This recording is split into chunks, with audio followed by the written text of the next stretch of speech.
galera, beleza? Como é que vocês estão, meus amigos? Não preciso nem falar, né? A sexta nunca decepciona e hoje temos um dossiê daqueles. Vamos lá, por partes. Quero abrir o vídeo hoje falando sobre os amigos do petismo, uma notícia muito interessante que saiu ontem de um amigo do Paulo Pimenta, que agora virou sócio de uma empresa muito interessante da área de comunicação, uma notícia escandalosa que saiu na Folha de São Paulo. Quero comentar com vocês sobre o editorial de hoje, que saiu no Estadão, que fala sobre o acordo de mentirinha lá na Venezuela, que é basicamente o que a gente comentou no dossiê de ontem. Para entrarmos no segundo tema, Bolsonaro falou algumas coisas sobre Lula, que eu acho que são relevantes, falou antes de algumas notícias irem ao ar, e aí eu quero mostrar essas notícias para vocês que foram ao ar ao longo do dia de ontem. O Haddad aí vem se mostrando muito preocupado com alguns números em específico, e a gente vai falar sobre eles, mas algumas coisinhas que estão acontecendo no Brasil, e aí a coisa começa a pegar no nosso vídeo. Ontem, o senhor Luiz Inácio Lula da Silva, ele vetou o marco temporal, pelo menos as principais partes. Só que ele não se contentou com isso. A sua ministra dos povos originários, ela fez questão de destacar uma coisinha que é muito relevante e que passou desapercebida no debate público, mas nós estamos aqui para não deixar nada passar e eu quero trazer isso para vocês e um complemento extra que vai na mesma linha tanto do veto marco temporal como da fala da ministra, que é a nova negociação que aconteceu em torno do acordo Mercosul-União Europeia. Vocês vão ver o que o Dilma anda aprontando e depois as coisas ficam ainda mais interessantes. Porque eu tava passando ontem e eu vi uma postagem muito bacana. Foi um duplo twist checado. Um RT em cima de uma postagem que já tinha recebido a verificação, que tomou outra verificação. E eram jornalistas da Globo sendo refutadas por algumas matérias da CNN. Mas como eu conheço Sérgio Fernando Moro e seu Robin, o Deltinha, eu falei, opa, vamos ver qual é a verdade por trás dessa história da OCDE, porque tava todo mundo tomando alguns lados. E aí temos que falar sobre meias verdades que acabam talvez sendo meias mentiras, polarizações, teatro das tesouras, mas já me alonguei demais nessa introdução e vamos, que hoje promete. E vamos começar rapidinho aqui, até falando da Globo, né? No dia de ontem, alguém tomou uma cervejinha, repórter da Globo tem um celular furtado durante transmissão ao vivo no Bom Dia São Paulo. Salve, salve, é isso aí, né? Agora faz o L. A Globo não vem tendo um momento muito bom. Outra rapidinha, repórter da Globo xinga a própria emissora ao vivo.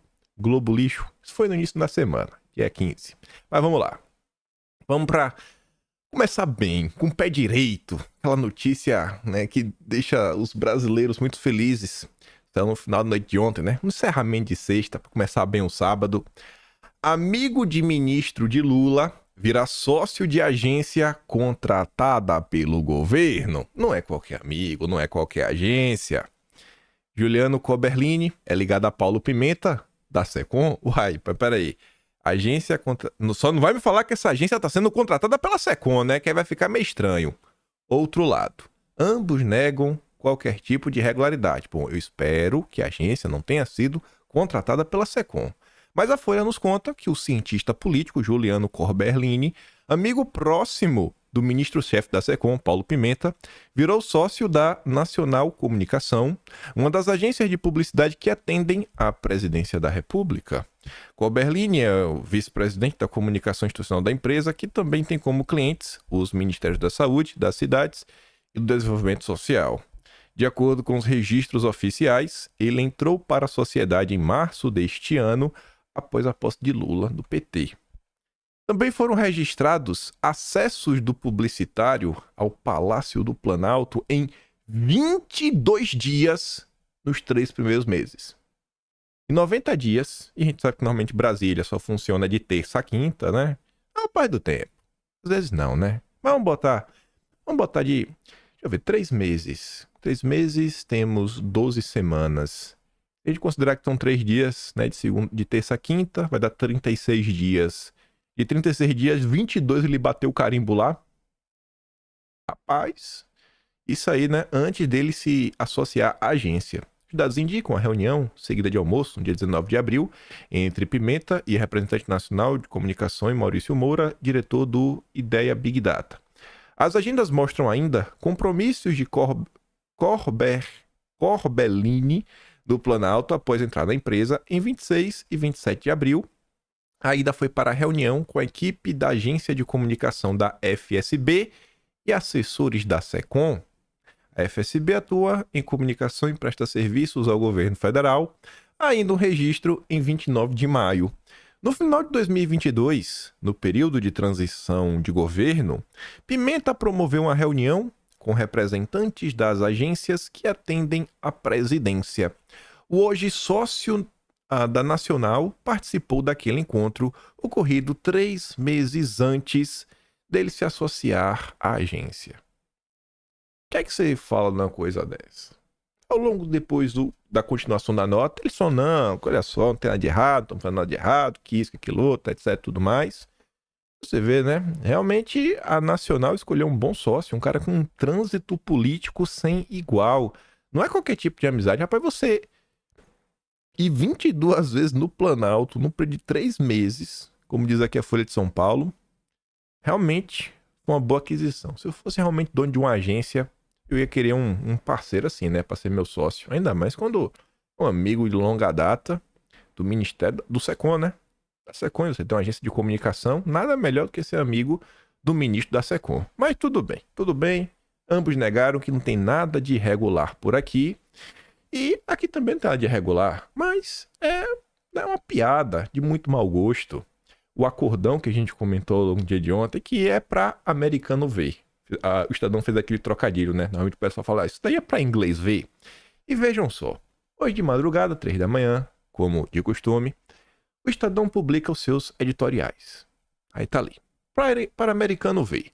Na prática, acordo para eleições competitivas na Venezuela só confirma que ali vigora uma ditadura. Aí eu fui dar uma lida, para ver qual é a visão do Estadão sobre o ocorrido. Será que tem relação com o que a gente comentou ao longo do vídeo de ontem, no dossiê de ontem? E aí a turma fala assim, ó. O acordo fechado pelo governo da Venezuela com os Estados Unidos em Barbados, no último dia 17, diz muito sobre a marginalidade do regime chavista. Sob a anuência do Brasil, o pacto resumiu-se ao aceite de Caracas a realização de eleições presidenciais competitivas previstas para o segundo semestre de 2024, com monitoramento de observadores internacionais. Dado o fato desse compromisso desnecessário em qualquer democracia, o mérito do acerto está no reconhecimento da ausência de liberdades básicas na Venezuela pelo próprio Maduro, algo que o governo de Lula resiste em aceitar. Gente, é um acordo, assim, do óbvio, do óbvio. Não, a gente vai se comprometer em ter eleições. Mas cara, isso qualquer país deveria ter, não? Você não quer ser chamado de ditadura, qualquer país deveria ter. Mas não, foi o grande acordo. O grande acordo.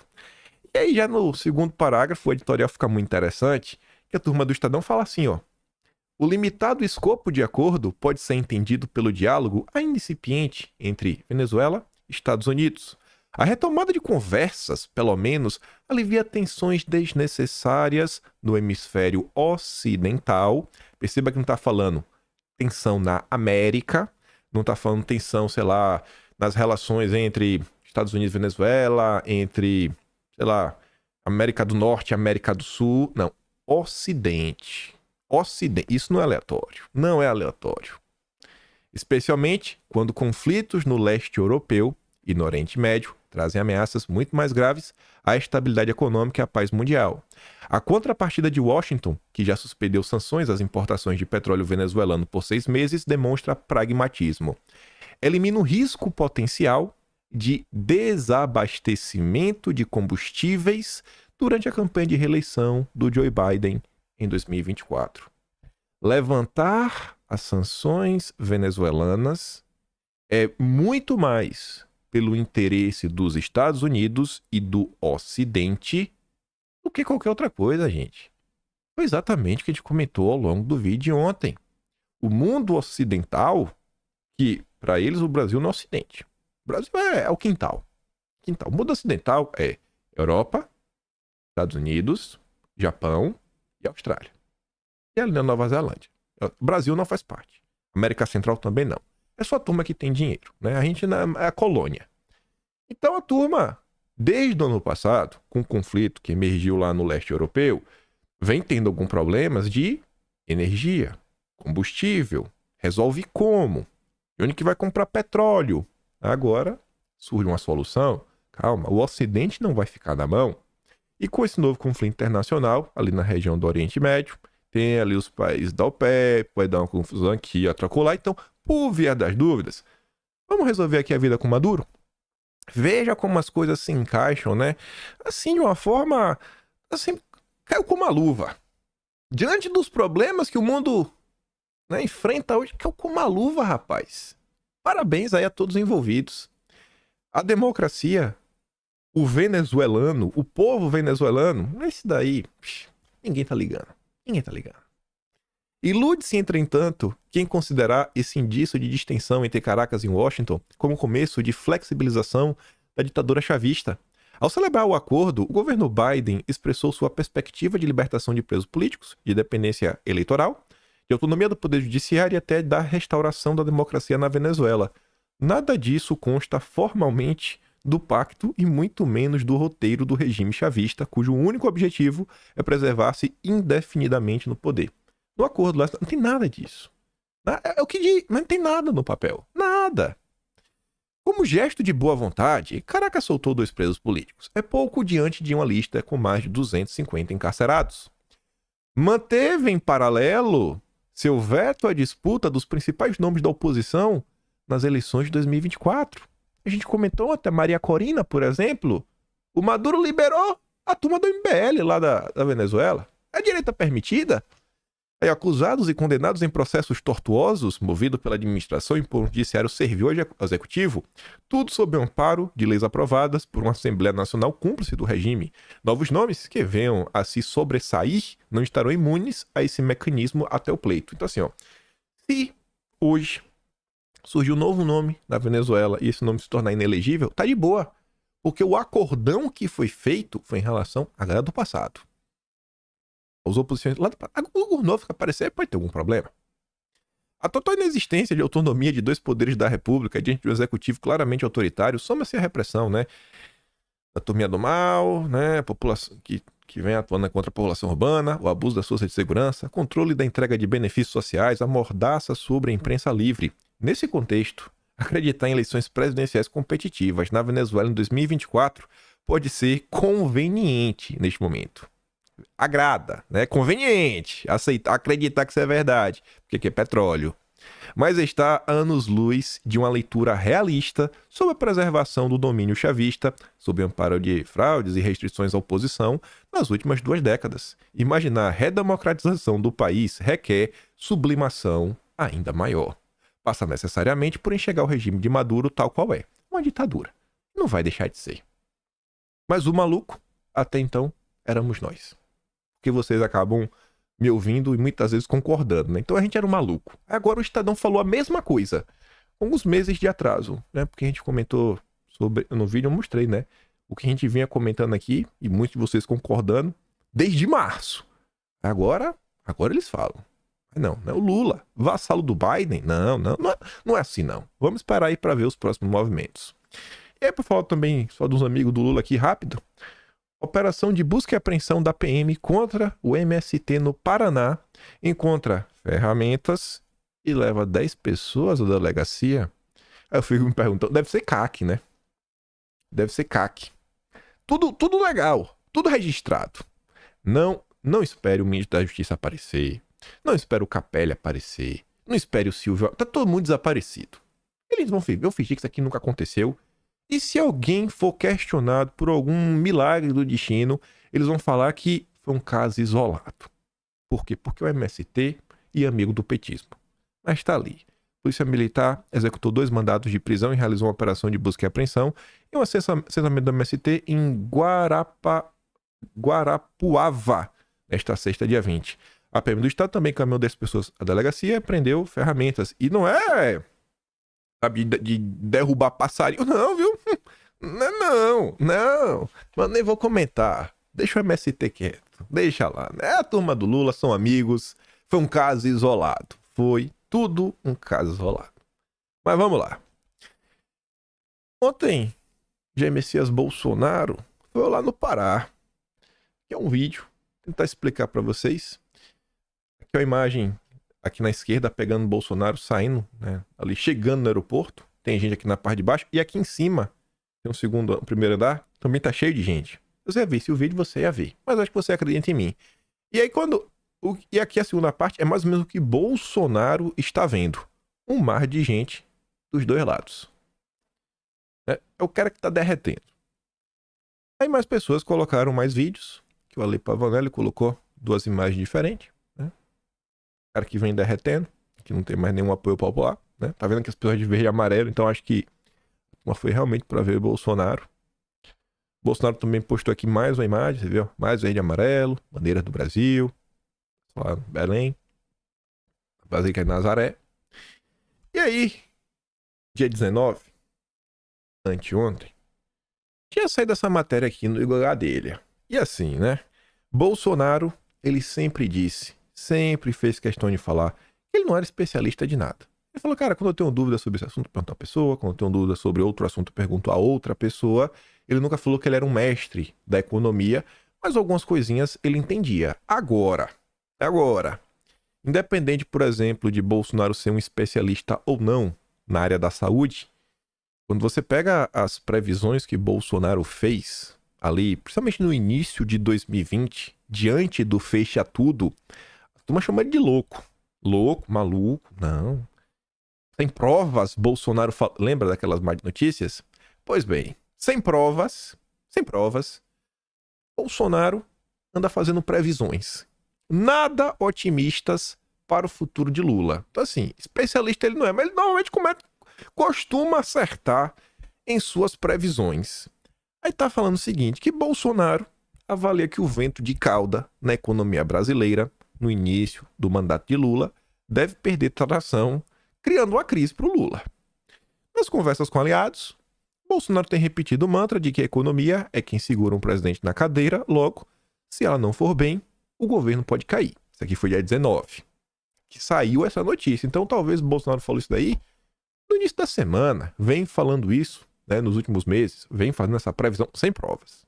Mas mesmo sem provas, né, ele normalmente costuma acertar. Aí veja, isso foi de ontem, depois da notícia de Bolsonaro. Mas eu acho que não é isso ainda. Eu acho que Bolsonaro está falando um cenário muito pior e que eu acho que deve acontecer a partir, sei lá, início do ano que vem, lá pro meio do ano que vem, final do ano que vem, não sei, mas acho que vai rolar, vai se intensificar no ano que vem. Mas tá ali, ó. Mercado vê Brasil em recessão técnica no fim do ano, após o IBC-BR abaixo do esperado. Recessão. Gente, recessão não é quando o país está parado, é quando o país está decrescendo, viu? Tá regredindo. Lula, ó, não tem nenhuma... Não tem um fica em casa, não tem nada. Lula quebrou o país. Lula colocou o Brasil na recessão em menos de um ano. Lula que conseguiu aprovar tudo que ele queria, que aprovou uma PEC antes de assumir, uma PEC do rumo para ter dinheiro. Quebrou o país em menos de um ano. A previsão do mercado financeiro para o desempenho do PIB no terceiro e quarto trimestres diminuiu após a frustração com os dados recentes da atividade econômica. Segundo divulgado nesta sexta, o IBC-BR, o Índice da Atividade Econômica, levantado pelo Banco Central, recuou 0,77% em agosto, mais que a queda de 0,6% esperada pelos analistas. A turma achava que ia cair. Caiu mais do que a turma esperava. Além disso, também houve surpresas negativas com os resultados divulgados pelo IBGE nesta semana para o setor de serviços e o varejo ampliado.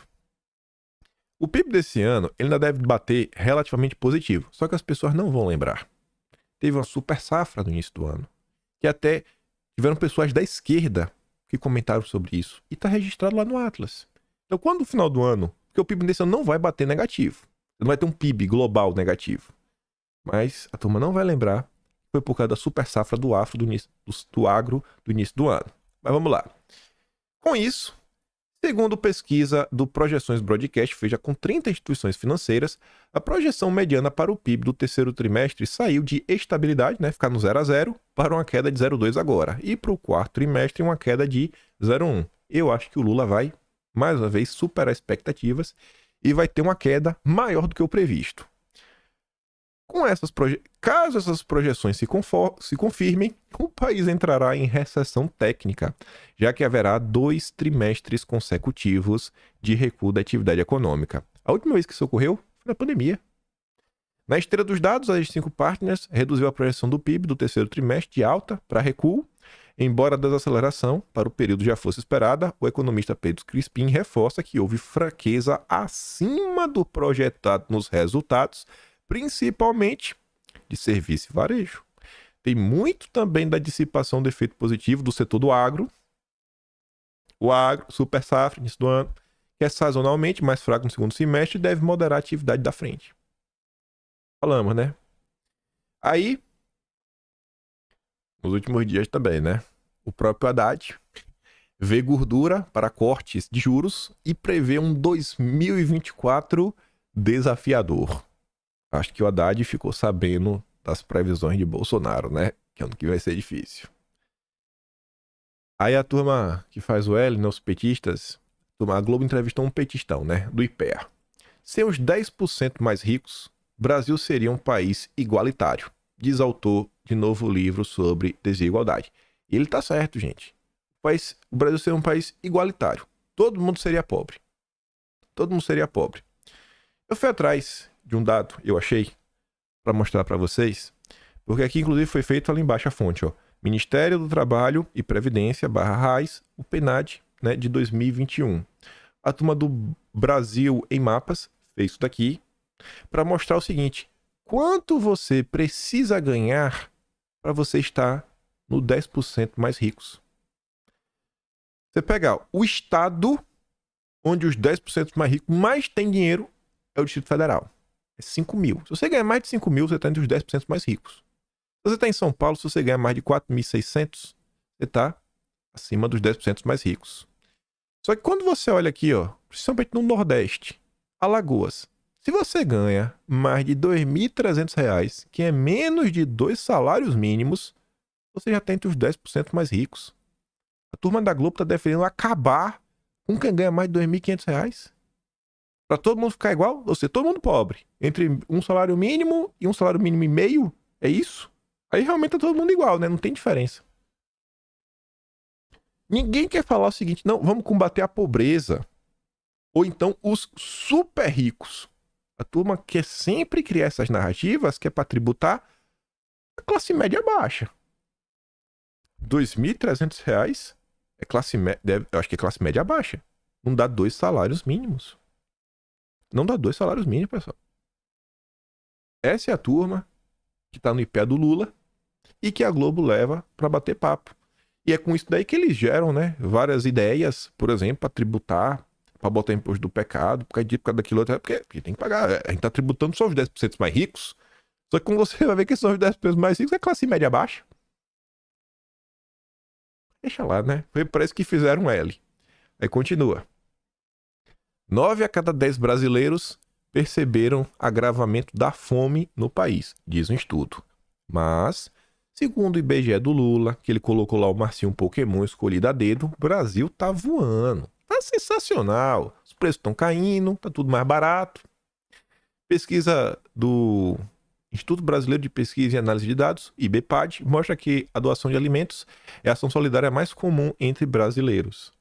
E aí eu achei um comentário nas redes sociais de uma pessoa que não só falou, mas trouxe prints e tem até a ver com doação. Tem um rapaz chamado Flávio Garage. Vez ou outra ele tá sempre arrecadando dinheiro pessoal e ele presta conta tudo, ele faz doação lá o pessoal da igreja dele. E ele tá sempre comprando, né, as cestas básicas. E ele colocou ali a nota fiscal da compra que ele fez em 2021. E aí ele colocou ao lado quanto está custando para comprar 200 cestas no mesmo estabelecimento nos dias atuais. E tá ali, ó, em 2021 gastaria R$ 12.000, 11.980. Atualmente, as mesmas 200 cestas estão custando R$ 15.154. aumentou R$ 3.150. Então não tá a mesma coisa, né? Mas, segundo a turma do Lula, tudo bacana. Aí, o ano difícil aí que o Haddad vem prevendo, que Bolsonaro tá falando, também tá descrito aqui, ó. Congresso trava a pauta econômica e põe em risco 67 bilhões do plano do Haddad para zerar o déficit. E, gente, tá óbvio que esse déficit não vai ser zerado, né? Mas tá mais que óbvio. No governo, além da preocupação com a votação dos projetos, existe um receio das propostas serem muito desidratadas. Isso vai acontecer. As propostas que vão passar, alguma coisa vai passar, isso é óbvio. O governo precisa arrecadar impostos, o governo precisa fazer alguma coisa. Então, bicho, não adianta. Vai ter alguma coisa, mas deve passar com alguma forma, sei lá, tira um pouquinho aqui, tira um pouquinho colar. Então, ainda que passe 67 bi, mas não vai arrecadar de jeito nenhum. Mas vamos lá. O governo deve tanto que pega dinheiro de investimentos para financiar a dívida de Campos Neto. Lula que fala tanto, não, que gasto, não é despesa, não é gasto, é investimento. Investimento não é gasto. Não, tem que investir. Só que para você investir, você tem que ter o dinheiro. E o dinheiro que o Lula tá gastando demais, né? Tá precisando fazer um pouquinho de corte para sobrar, para manter a balança comercial, né? Segurar a questão fiscal do país, para tentar reduzir a dívida, porque não dá para o país ficar pegando todo o dinheiro que produz, que em tese deveria ser uma sobra, para pagar juros da dívida. Só para pagar juros e a dívida não sai do lugar. E é o que está acontecendo. Então, quando você tem um rombo fiscal, o que acontece? A dívida aumenta. Se a dívida aumenta, os juros da dívida também aumenta. E não saímos do lugar. Pelo contrário, só fica pior. E com menos dinheiro para ser investido. Deixa eu só ver aqui um negócio por um segundo. Mas vamos lá. Vamos para alguns eventos que aconteceram ontem. E tem algumas coisas muito interessantes. Aqui as coisas começam a ficar um pouco mais engraçadas no vídeo de hoje. Mas antes de falar sobre o veto do marco temporal, uma besteirinha aqui, uma besteirinha acolá, a coisa que eu iria mostrar para vocês. Espero que tenha baixado aqui o vídeo. Pera aí.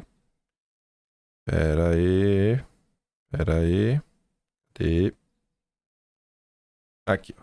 Se liga só. Falta de licença para construir uma escola, falta de licença para fazer uma estrada, para trabalhar, são algumas das reclamações de moradores de uma reserva extrativista no Acre. Senadores da CPI das ONGs foram até lá investigar. É difícil você olhar para seu filho e dizer, mãe, eu queria ir para a escola, eu queria ter uma vaca para me tomar leite, porque esse é o direito que vocês da ONG, CNBio, IBAMA, não nos dão. Esse é o depoimento de uma moradora da reserva extrativista Chico Mendes, no Acre. Os vizinhos também reclamam que são ameaçados e não recebem licença para trabalhar. A reserva foi criada em 1990. As famílias extrativistas vivem no local de forma legalizada, mas as atividades na área devem ser autorizadas pelo ICMBio. Segundo os parlamentares, não é permitida a construção de escolas e a única ponte que dava acesso a um colégio fora da reserva foi destruída pelo Instituto porque a madeira usada não era legalizada. O comando da CPI das ONGs foi verificar de perto as denúncias contra o ICMBio. Nesta sexta, senadores ouviram mais relatos durante uma audiência pública em Rio Branco. Essa reserva bonita é para inglês ver. Na verdade, o que existe é um povo oprimido, sem renda, querendo se libertar e não sabe como, porque não pode sair da reserva. Os trabalhos da CPI foram prorrogados até 19 de dezembro. O relatório final deve apontar que até 90% do dinheiro das ONGs que atuam na Amazônia vem de fora do país. 5 ONGs passaram pela CPI. Elas juntas somam mais de 2 bilhões de reais. O que esse dinheiro fez com a vida da população amazônica? Nada. O ICMBio não quis comentar. Na próxima quarta, os senadores vão visitar os índios parecis, no Mato Grosso. Gente, tá todo mundo observando o que tá acontecendo lá fora. E o nosso país, todo dia, tem um problema. Fora os problemas que já existem há décadas, há séculos. A turma da CPI das ONGs foi lá no Acre. A Bandeirantes comentou. Quantas pessoas estão vendo? Não sei. A Band não tem o mesmo alcance que tem o Jornal Nacional. O William Bonner, ele é cúmplice, né? Ele tá do lado das ONGs. Total certeza. A Globo também. O pessoal tá falando que a prefeitura que construiu uma escola, porque não tem escola. Só que o ICMBio não deixa. Que é a turma da Marina Silva, que é a turma do Lula. As pessoas estão sem estudar porque o Lula não deixa. Porque a turma do ICMBio não libera a licença. Tinha uma ponte para ir para a escola que ficava 20 quilômetros. A turma derrubou a ponte. Por quê? Porque a madeira é legal. Aí eu te pergunto, rapaz, a ponte já tá lá. Já tá lá a ponte. Já resolveram um problema. Você destruir a ponte vai resolver o quê? Nada. Mas essa é a sanha persecutória dos amigos da Marina Silva e da turma do Lula. Isso daqui não choca a população. Isso daqui não tem a mesma repercussão que os conflitos internacionais. Eu até entendo que a internacional você vê um monte de fotos, você vê um monte de imagem, o pessoal perdendo a vida. Mas, gente, olha a situação que está acontecendo dentro do Brasil, afligindo inúmeros brasileiros que têm a terra, mas não pode usufruir. Aqui não é um caso que a turma está pedindo benefícios. Não é que a turma está pedindo ajuda do governo para asfaltar uma rua. Não. Já estava lá. Eles tiraram o direito da turma estudar, porque quebraram a ponte. Aí, o Amazônia Luta ali, ó. Não permitir crianças ter acesso à escola é algo desumano e que tem que ser judicializado. Mas vai recorrer a quem? Ao Ministério Público Federal? Que é a favor, por exemplo, do marco temporal? Tá cada dia mais, né, sei lá, tomado por ideologias de um lado e de outro. O ICMBio não quer comentar? Ele deve comentar. São senadores em uma CPI. Não tem o que querer, cara. Tem que falar. Tem que trazer uma resposta. Não queremos comentar. Mas como assim? Cadê aqueles princípios da administração pública, da transparência, de servir a população de esclarecimentos? A turma do Lula não tá nem pra nada. Aí, o Plínio Valério fez uma postagem também sobre isso, comentando, ó. Na diligência, a reserva Chico Mendes, moradores contaram que a prefeitura quer construir uma escola, mas o ICMBio não dá licença. Tem uma escola a 20 quilômetros fora. Moradores construíram uma ponte para 70 crianças chegarem à escola. O ICMBio cortou a ponte porque a madeira não era certificada pelo ICMBio. Não era certificada. A terra é deles. Não pode usar. Você não pode fazer. Você não pode fazer. A terra não é sua. Não existe propriedade privada. Não tem mais nada. Aí o Plínio Valério apareceu também nas redes sociais. E aí eu às vezes gosto de trazer algumas postagens quando críticas para fora da direita para mostrar o seguinte, que a gente está diante de algumas situações tão absurdas que você não precisa ser de direita para você ver o absurdo que está acontecendo. Só o petista mesmo, raiz, aquele gado do Lula que não enxerga. Mas você vê aqui, ó, é um cara de esquerda. É o Força, que é o Rubens Gonzalez. Os vetos de Lula ao marco temporal não atendem os anseios dos povos indígenas, condena todos à fome e misérias eternas, relega os povos originários a meros figurantes para que as ONGs assaltem o país de uma vez por todas. Lula é um crápula, um agente colonialista. Tradução, é o vassalo do Biden. Todo mundo está percebendo. Aí, escuta o Plínio Valério. Nós estamos hoje aqui no Acre, no município de Chapuri, na reserva filipina, Verde Floresta. Aqui quem manda aqui é o ICMBio. Mas olha quem manda no ICMBio. Ó, olha lá. WWF. Você vê aqui que é o ICMBio que comanda tudo, mas quem manda mesmo é WWF. Aquilo que eu vim dizendo para vocês. É o dinheiro que vem de uma ONG que paga esse pessoal para isolar. Nós estamos aqui na reserva, a gente está vendo a pobreza de quem mora aqui. Tudo aquilo que a gente diz para você, a gente pode comprovar aqui. Isolam, tornam reserva e deixam ficar ao léu. Vivendo do quê, né? Não tem renda, aqui não tem como. E é proibido tudo para eles. E onde é proibido tudo, né? Tudo se faz, é permitido tudo. Isso é mais uma prova de que a WWF está por trás dessa gente aí. Acre, município de Chapuri, reserva Chico Mendes. Gente, é uma placa do governo federal. República Federativa do Brasil, Reserva Extrativista Chico Mendes, Núcleo Base, Verdes Florestas. Até aqui, ó, ICMBio. E aqui embaixo, por que WWF tá na placa do governo federal? E aí, quando você proíbe tudo, olha esse ponto que ele tá falando, você proíbe, você bloqueia, as pessoas vão fazer o quê? Nada. Não tem como fazer. Daqui a pouco, o que vai acontecer? A turma vai embora. E a terra que é isolada vira fantasma. Não tem mais ninguém. Se não tem mais ninguém morando, ó. Aí a gente pode trazer, né? Os verdadeiros moradores no futuro próximo. Os verdadeiros exploradores. Aí veja, que agora a gente fala um pouco do marco temporal e essa questão do isolamento proposital. Lula veta marco temporal e sanciona apenas um terço do projeto. Um texto que não diz nada. Entre os pontos barrados está o cerne da proposta, que prevê que as terras indígenas devem se restringir à área ocupada pelos povos originários já na época da promulgação da Constituição em 1988. Pelo trecho, os indígenas que não estavam nas áreas até a data não teriam direito de reivindicá-las. O Lula vetou. A parte principal que diz que, ou tá lá desde 88, então esquece. Entre os demais pontos vetados estão artigos que flexibilizam a exploração de recursos naturais e a realização de empreendimentos dentro de terras indígenas por terceiros, ambientalistas e o movimento indígena viam brechas, né? Os zongueiros falaram para Lula que existiam brechas para permitir atividades como garimpo, agropecuária, abertura de rodovias, até aí tudo bem. Você fala, não, beleza. O ongueiro tá preocupado que o garimpeiro malvadão vai lá.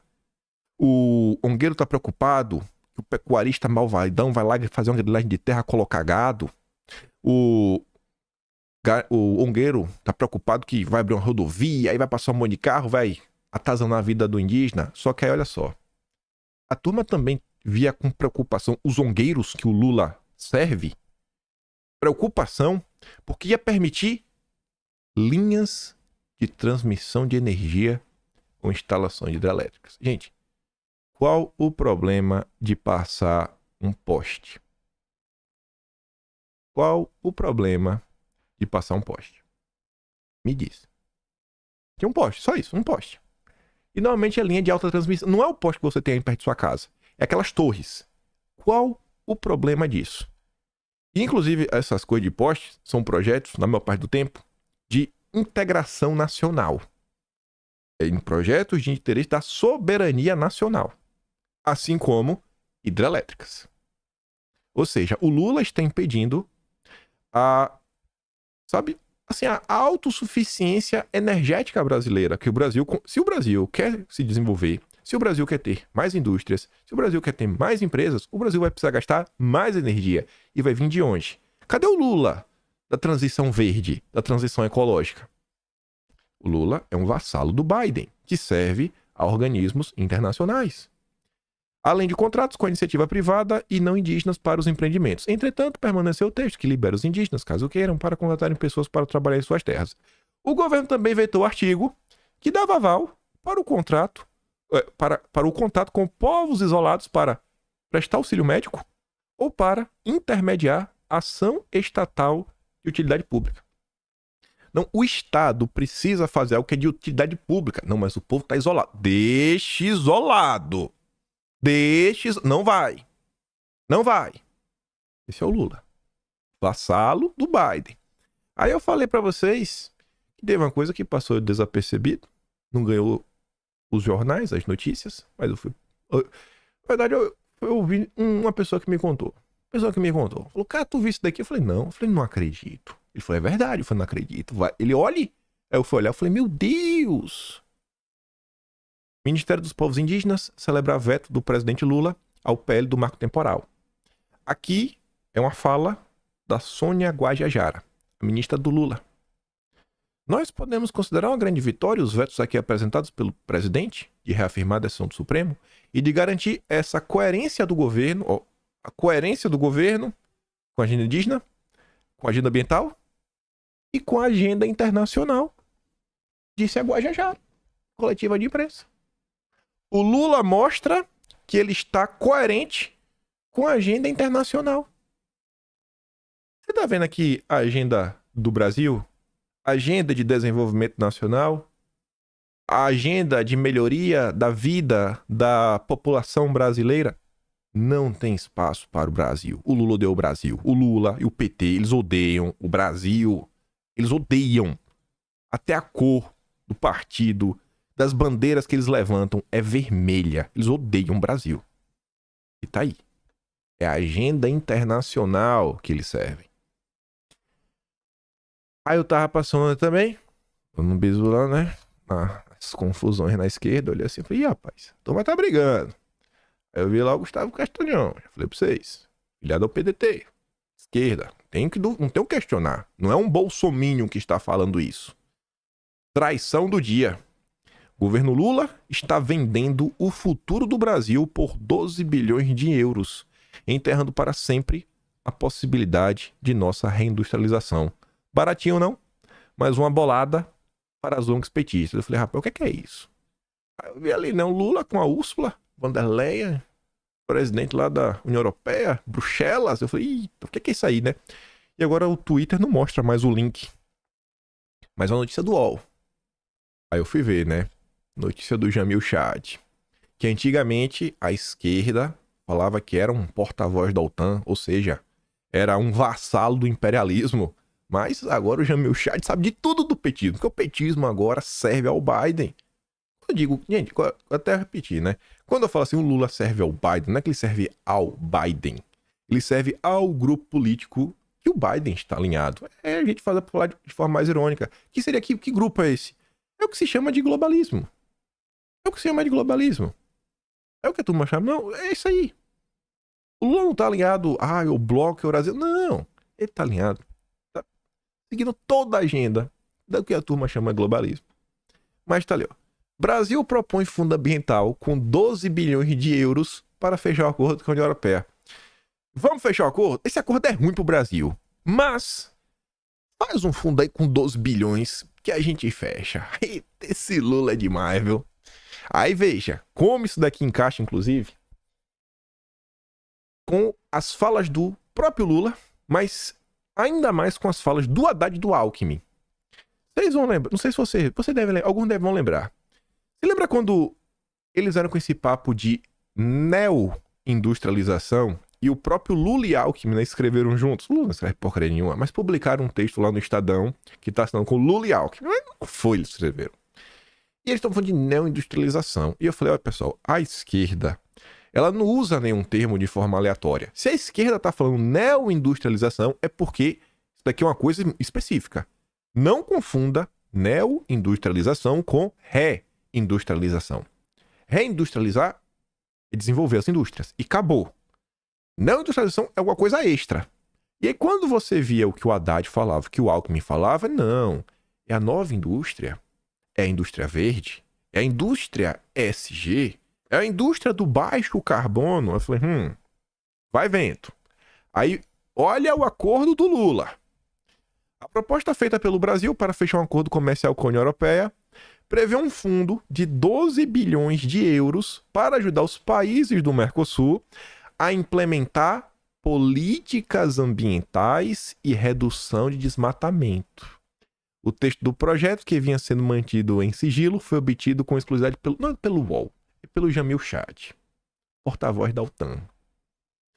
Segundo a proposta, as ações devem incluir recursos financeiros e programas de capacitação para apoiar os países do Mercosul. Ou seja, o que é programa de capacitação? É curso, seminários, é isso. Quem que faz isso? Ongueiros. Ongueiros! Ou seja, os 12 bi, uma parte tá certa, é para os ongueiros.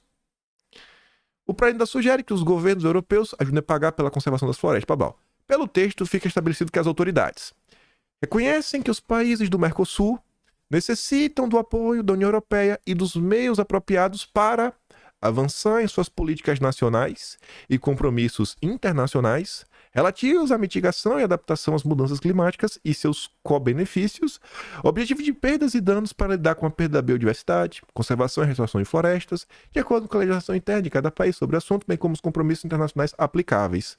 O texto ainda fala na importância de integração do desenvolvimento sustentável nas relações de comércio Isso inclui incentivar o comércio de produtos naturais obtidos de forma sustentável. O que é sustentável, eu não sei. Acho que é o que o Lula quer que seja.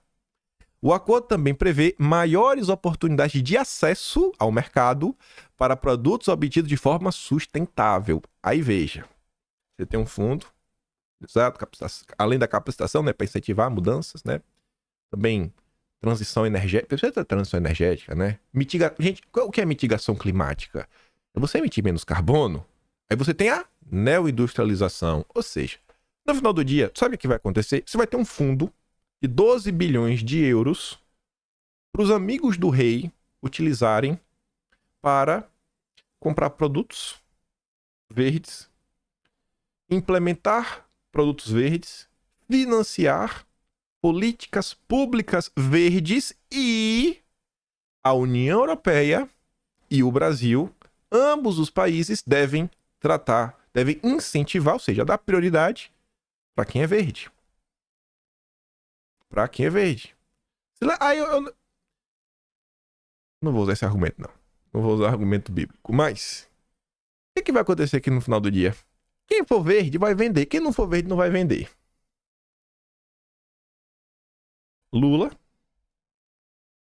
Você acha que qual a indústria que vai se adaptar a isso? A BRF, que gastou nos últimos 2 anos mais de 400 milhões de reais para conseguir rastrear toda a sua cadeia de produção, ela vai conseguir provar que ela é sustentável. Será que o pequeno produtor consegue provar que ele é sustentável? Ele tem que provar. Não é só ele falando, não, prove. Prove que todas as pessoas que você compra, seus produtos, o CAR dele tá legalizado, a forma, tá tudo legalizado. Prove. Pô, não tem como provar? Então não posso falar que você é verde. Mas a BRF Foods, que já gastou 400 milhões, ela consegue provar. E o Lula falou que a gente tem que incentivar a BRF Foods. É a hora de nós voltarmos a apoiar os nossos grandes campeões nacionais. Faz o L, né? Faz o L. Vocês estão entendendo? Eu acho que vocês já entenderam, né? Mas quem não entendeu, acho que hoje está ainda um pouco mais fácil de entender o que eu venho comentando. Olha como essa agenda verde é o pilar central do governo Lula para avançar com toda a sua agenda de controle. Isso daqui não é uma forma de ditadura? Isso daqui não é uma forma de distorcer as relações de comércio? As relações comerciais? Não é isso daqui? Não é uma intervenção estatal na economia para favorecer a criação de oligopólios? 12 bilhões de euros. O Brasil tem preço e tá barato. Mas vamos lá. Vamos, que ainda tem muito mais. Que vai se conectar. Porque sempre tem alguma força transnacional atuando contra os verdadeiros interesses da sociedade brasileira. Anteontem, isso aqui circulou bastante e ficou martelando em minha cabeça. Porque eu falo, bicho, eu não compro mais nenhum grupo desse. Eu perdi a fé nesses grupos. Hoje eu só tenho fé na tia do Zap, no tio do churrasco, os primos e o afegão médico. Só. Perdi a fé em todo mundo. A ONU, CDE, vai pra casa do chapéu. Sai de perto de mim. Tira meu nome de tua boca. Aí eu tô vendo ali, né? O pessoal comentou, saíram algumas notas. A gente vai falar sobre elas. E você vê como é engraçado. E como o teatro das tesouras, ele já tá aí. Ele já tá aí. Não é que eles estão tentando recriar. Já tá aí, gente. O teatro das tesouras já tá aí. A polarização de mentira já foi criada. A Isabela Camargo, que é do Globo, ela fez um tweet e recebeu uma checada que fala assim, ó, OCDE aponta viés deve ser política, né? Botou política, viés político da Operação Lava Jato em relatório sobre corrupção, em primeira mão no blog da Andréa Sadi. Ela tomou uma checada. O viés político apontado pela OCDE faz referência às decisões do TCU e CNMP contra juízes e procuradores que atuaram na Lava Jato. O relatório também dá ênfase na decisão de um ministro da corte. Coloca a notícia do UOL e a notícia do CNN. A Andréa Sadi, ela dobra a meta. Ela dá RT na Isabela Camargo e fala, ó, exclusivo no blog. Pela primeira vez, o OCDE aponta viés político da Operação Lava Jato em relatório de corrupção. E ela recebe a mesma checagem. Só que eu falei, irmão, olha só. A OCDE não tá do nosso lado. E Moro, em defesa dos procuradores, do Deltinha. O Deltinha é um descarado. Eu não quero no discurso desses descarados mais por nada. Eu não tenho síndrome de Estocolmo. A direita tem. Mas sim tem. Mas vamos por partes. Tá aqui a nota. A OCDE está preocupada e vai monitorar impactos da decisão de Toffoli sobre a Odebrecht. E teve a nota do UOL. E aí? A OCDE falou que tem viés político da Lava Jato? Ou a OCDE falou que tem viés político do TCU, CNMP e do Supremo? O que foi que o OCDE realmente disse? Vamos olhar, né? Vamos olhar a nota do OCDE. Vamos deixar de preguiça e vamos olhar a nota do OCDE e ver como a direita tem síndrome de Estocolmo. Quando você vai lá, né? Começa a nota. Ela vai apontando, em tese, fatos, e esses fatos, para você reforçar os fatos, você cita matérias.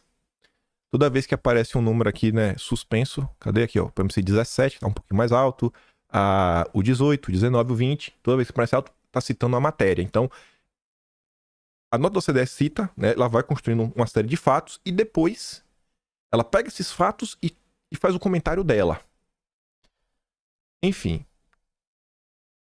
No item 23, que ela, em tese, discorre sobre alguns fatos, no item 23, aqui na parte mais abaixo, quando começa aqui, ó, em setembro de 2023, pouco antes da adoção deste relatório, o ministro da Suprema Corte decidiu que as provas obtidas por meio de acordo de leniência de 2006 da Odebrecht não poderiam ser usadas em outros processos criminais. Embora a decisão não tenha atacado diretamente o acordo de leniência em si, relatos da mídia indicaram que a decisão levantou dúvidas por parte de vários advogados brasileiros quanto à validade do acordo de leniência. Ó, tá citando uma preocupação em relação a que o ministro falou. Vai na linha do que a CNN disse. Aí, depois de apresentar esses fatos, no final da página 12, início da página 13, tem um comentário da OCDE. Aqui na parte de baixo, mais especificamente quando começa aqui, ó, the lead examiners encourage Brazil to... Aí tá aqui, ó.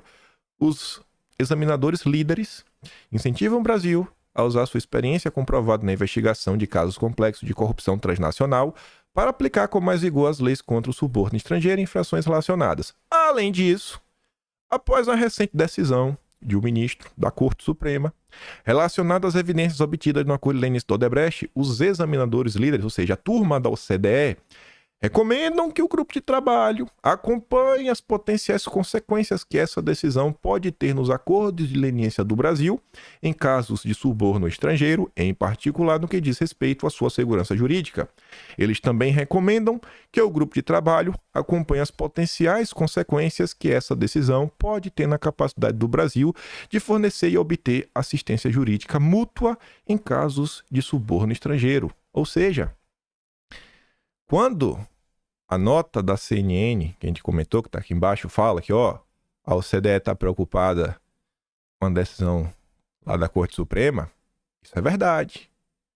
Mas só porque essa nota é verdade, significa que o que a Andréa Sadi falou é falso?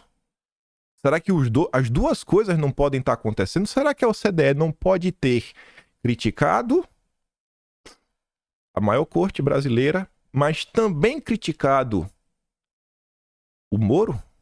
O Deltinha? Será que não? Vamos voltar para a nota.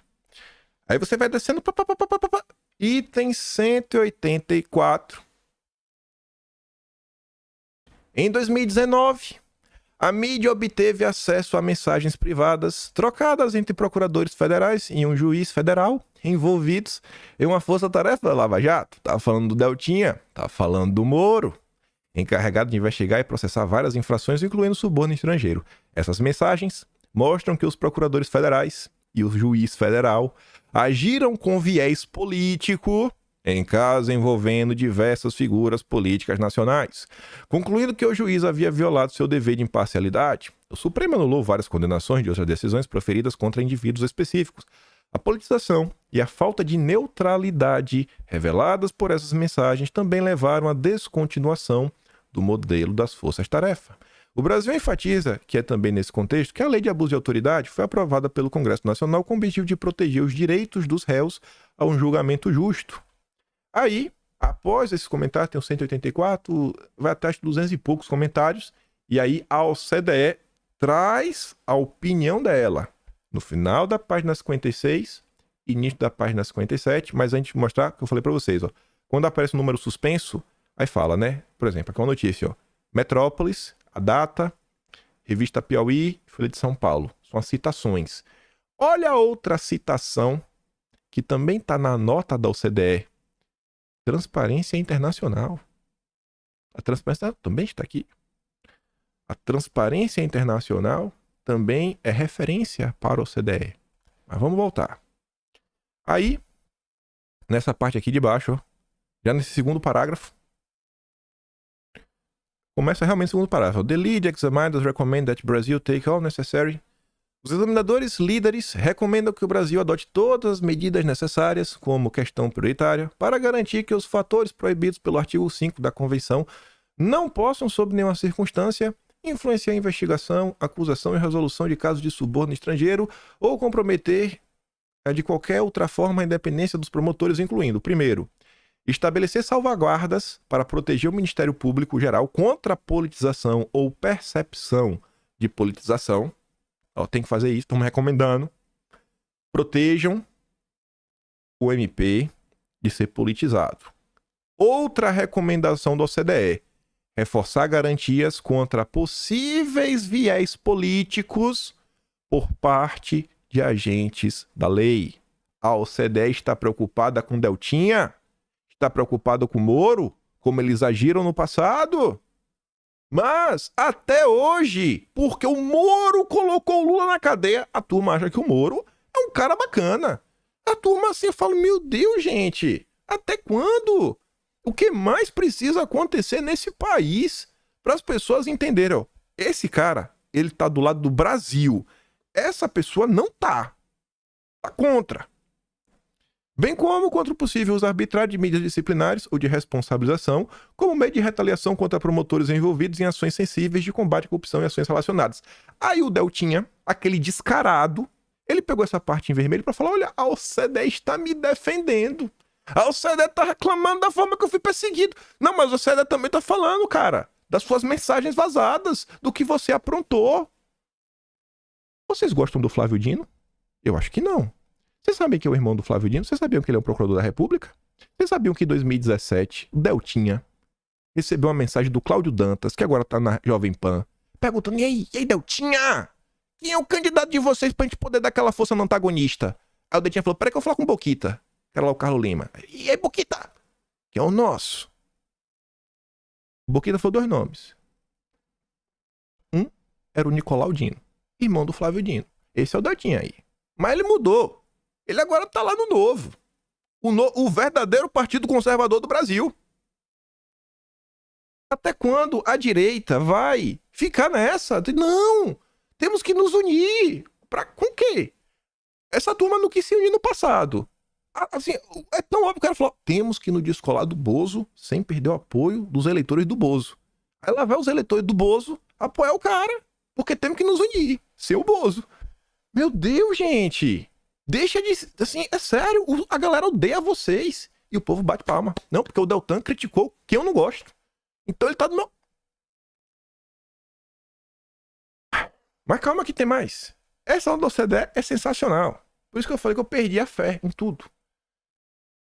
Ele fala critica o Deltinha na 184, né? Que fala dos vazamentos das mensagens. Aí na 185, na seguida, tem outra mensagem ali, ó. Veja que tem... TI-BR, né? Ó. TIBR, que é Transparency International Brasil.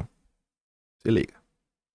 Aí eu traduzi esse texto. Isso daqui é um fato.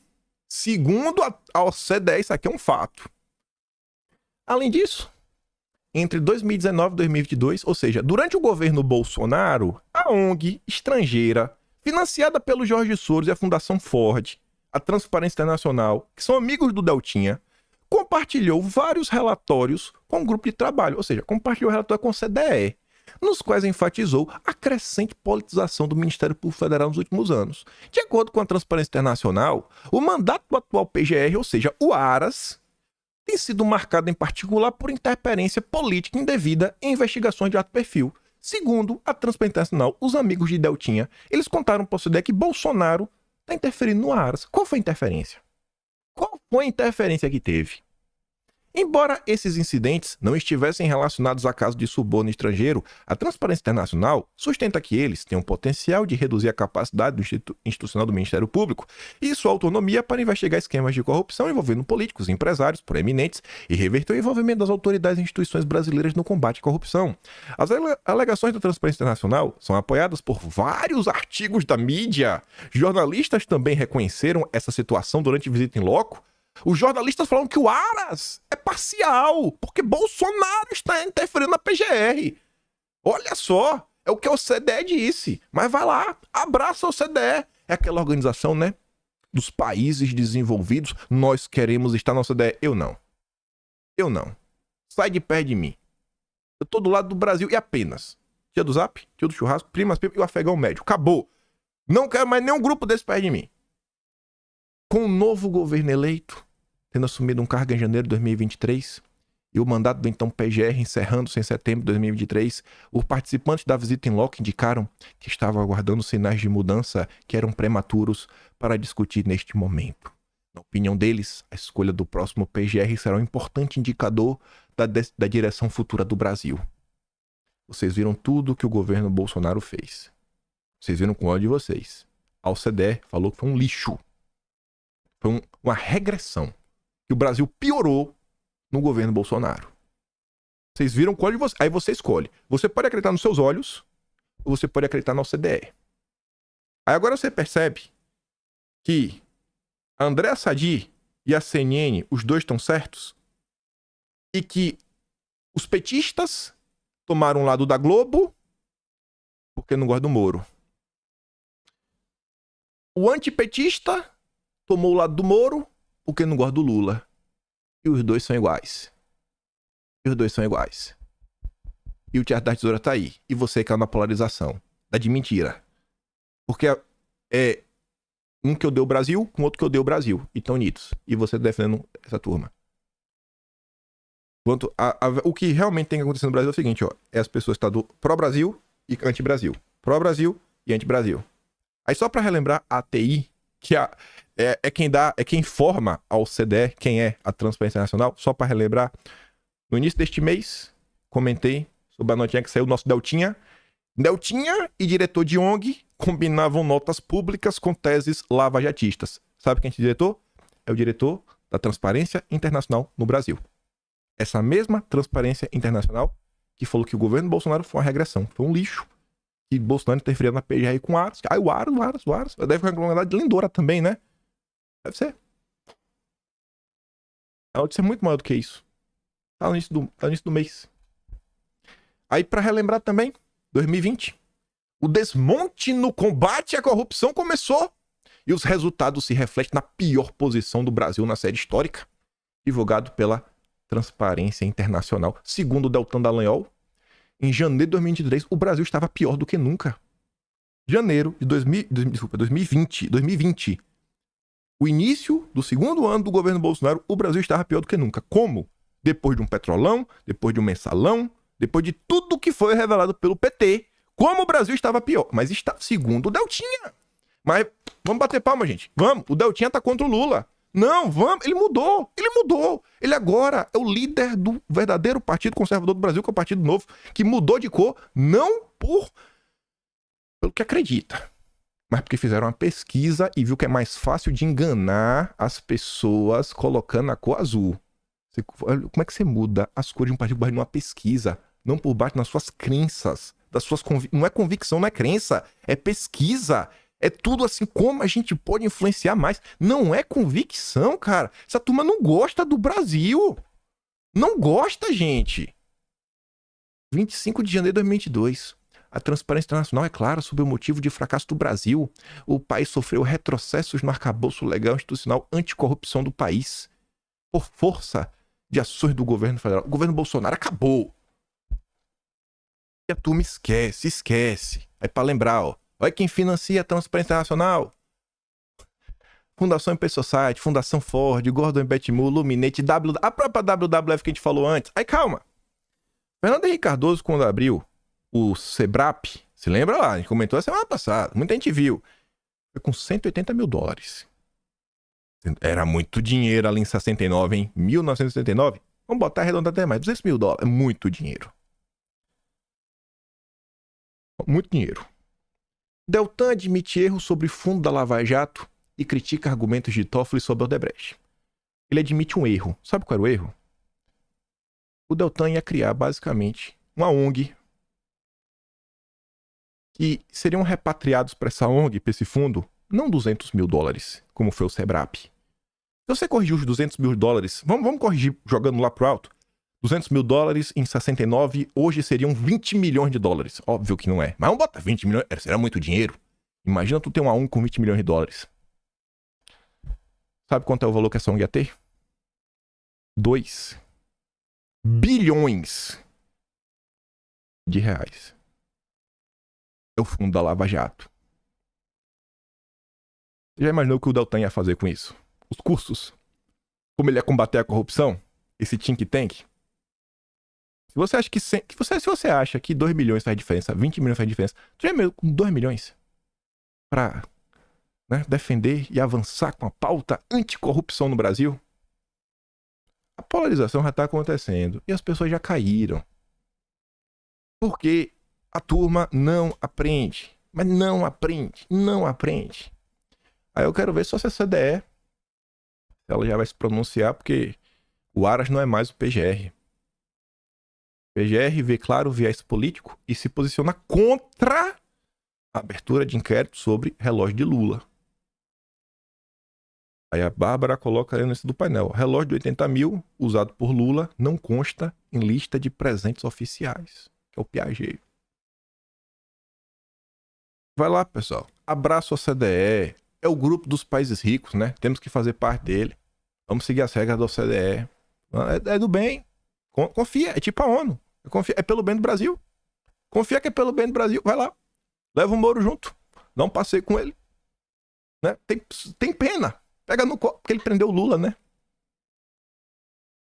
O Teatro das Tesouras já foi criado. A turma já tá caindo.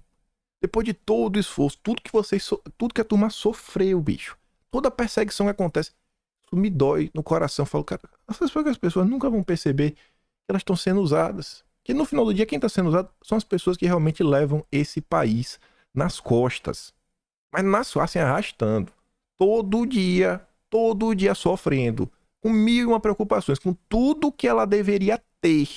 Ela não tem. Que o governo não entrega nada. Se ela quiser, ela tem que pagar dobrado. Que é o imposto e ainda ter. Que é educação, o povo quer colocar na escola particular. Se é transporte, tem que comprar o próprio carro. Se é segurança, quer morar em condomínio. Por quê? Porque todo mundo perdeu a fé no país. E agora, assim, Bolsonaro não ia salvar o Brasil em 4 anos. Mas vamos pegar só o último tema, segurança pública. Já dava pra morar, vamos tirar o muro da casa? Não dava. Mas a gente conseguiu bater o recorde, pelo menos aí, né? De apreensão de substâncias muito ruins. Conseguiu reduzir para níveis recordes. Questões de violência.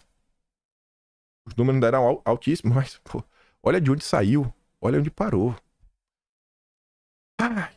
Eu me pergunto, para qual lado a direita vai andar no debate público se ficar nessa? Se tá contra o Lula, está do meu lado. Eu acho isso meio complicado. Mas enfim, anda com quase 1h10. Vou mandar os vídeos que eu dei play aqui, lá no Telegram, link tá sendo na descrição. E reflete sobre isso. Não fica com raiva de mim, não. Que eu tenho certeza que eu tô do teu lado. Do lado do povo brasileiro. E do lado do Brasil, né? Sempre tentando trazer alguma informação para reflexão. E é isso.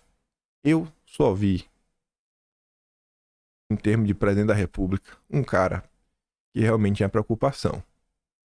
Que foi candidato. Não era o Moro, não era o Deltan, não é ninguém.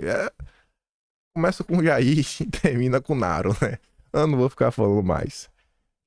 Você corre meu trabalho, passa no meu canal, tem um Tony Valeu, tem um Pensão, tem um Atlas brasileiro, kimpan.com.br. Mas, por hoje, aquele grande beijo e abraço. Volta amanhã, compartilha o vídeo. E é isso. Fui, meus amigos.